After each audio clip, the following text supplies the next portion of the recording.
अनसित capital के managing partner Anurag Singh हमारे साथ जुड़ चुके हैं। एक बार उनका व्यू पॉइंट भी ले लेते हैं। अनुराग सर, बहुत बहुत शुक्रिया, थैंक यू वेरी मच। आज आप ET नाउ स्वदेश को समय दे रहे हैं।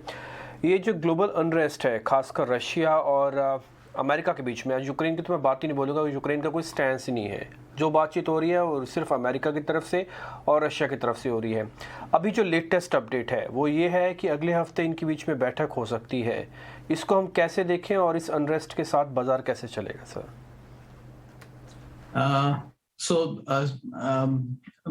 मिहिर, प्रियंका, डिम्पी, आप सबको नमस्कार और सुनने वालों को नमस्कार। देखिए, ये सवाल अच्छा है। मैंने अभी मिहिर का व्यू भी सुना।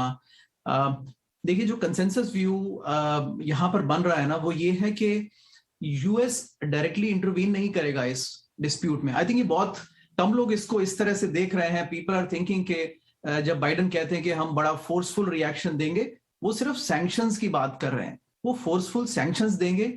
यूक्रेन नेटो का मेंबर नहीं है, तो हम लोग जो जियोपॉलिटिक्स के एक्सपर्ट नहीं है, हमें कुल मिला के जो मैंने कंसेंसस सुना है एक्सपर्ट्स का, वो ये है कि यूएस डायरेक्टली वॉर में इंटरवीन नहीं करेगा। यहाँ पर वॉर के जनरल्स यही कह रहे हैं कि हम देयर इज नो वे कि हम वहां पर, यूक्रेन हमारी टेरिटरी है नहीं, ना वो नेटो का मेंबर है, ना वो फोर्सेबल फ्यूचर में बनने वाला है, तो हमारी फोर्सेस डिप्लॉय नहीं होंगी। और अगर फोर्सेस डिप्लॉय नहीं होंगी तो देयर इज नो वे कि यूएस और रशिया डायरेक्ट कॉन्फ्लिक्ट में आए। जिसका बाजार को डर है, वो डर बेसिकली बेबुनियाद है। थोड़ी नर्वसनेस जरूर है, बट यूएस सैंक्शंस लगाएगा, उसके बाद और कुछ नहीं होगा। और कुछ हद तक ऐसा लग रहा है कि यूक्रेन भी उसका कोई स्टैंड तो है नहीं। तो one view also is in the markets के ये शायद ये लोग they want to go together eventually, so what can the world do about it?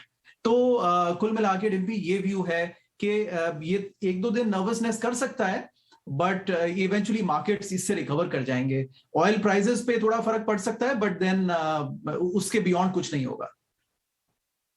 Alright, morning अनुराग। जैसे आपने क्लियरली कहा कि ये एक दो दिन नर्वस कर सकते हैं क्योंकि बड़ा मैटर है, हर छोटी से बड़ी डेवलपमेंट के ऊपर बाजार रिएक्ट कर रहा है। हालांकि इसे एक पॉजिटिव सेंटिमेंट की तरह देखा जा रहा है कि अगर यूएस और रशिया के बीच बात होती है, हम देख भी रहे हैं कि SX निफ्टी रिकवर हो गया, यूएस फ्यूचर्स रिकवर हो गया। अगर हम एक बहुत छोटे दायरे के लिए बात करें तो आप किस तरह से देख रहे हैं? अगर आप आज के लिए पर्सपेक्टिव बता पाएं, अगले हफ्ते के लिए थोड़ी सी डायरेक्शन इस पर बता पाएं, so that traders can make their mind on trading strategy. अगर इस तरफ थोड़ी सी आपकी डायरेक्शन और मिल पाए तो प्रियंका, देखिए, तीन ट्रेंड्स ब्रॉडली चल रहे हैं मार्केट में, और ये जियोपॉलिटिक्स के अलावा चल रहे थे, और जो आई थिंक इस साल 2022 में पूरा प्ले आउट करेंगे। वो एक ट्रेंड है जो कंटिन्यूस पिछले साल मिड से चल रहा है, which is move to value stocks, which is के जहां पर अर्निंग्स है, जहां पर प्रॉफिट्स हैं, मल्टीपल स्टेबल हैं और स्टेबिलिटी ऑफ अर्निंग्स है, वहां पर ग्रेजुअली मूव हो रहा है। तो हर फॉल में हम देखते हैं कि टेक्नोलॉजी एंड जहां पर विदाउट अर्निंग्स विजिबिलिटी वाला जो टेक्नोलॉजी है वो गिर तो रहा है, लेकिन वो रिवाइवल उसका बहुत कम होता है, तो वो ग्रेजुअली ऑन द फॉल है। तो एक ये मूव है which is move towards value.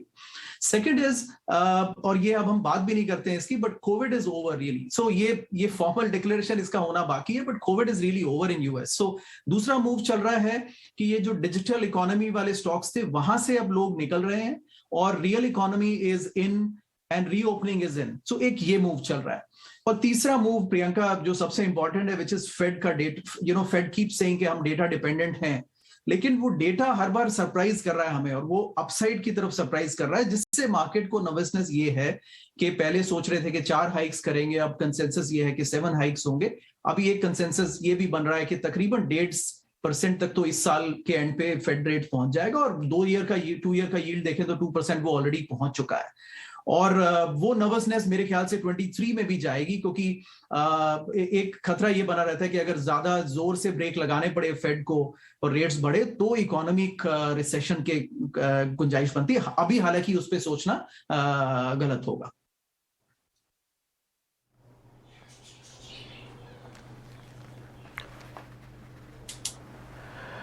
ठीक है अनुराग सर, बहुत बहुत शुक्रिया, थैंक यू वेरी मच। आज आपने समय निकाला और ये बताया कि कैसे इस पूरे मैटर को हम समझें और कैसे मार्केट पे अपना रिएक्शन दे सकते हैं। बहुत बहुत शुक्रिया, थैंक यू वेरी मच। आज ET नाउ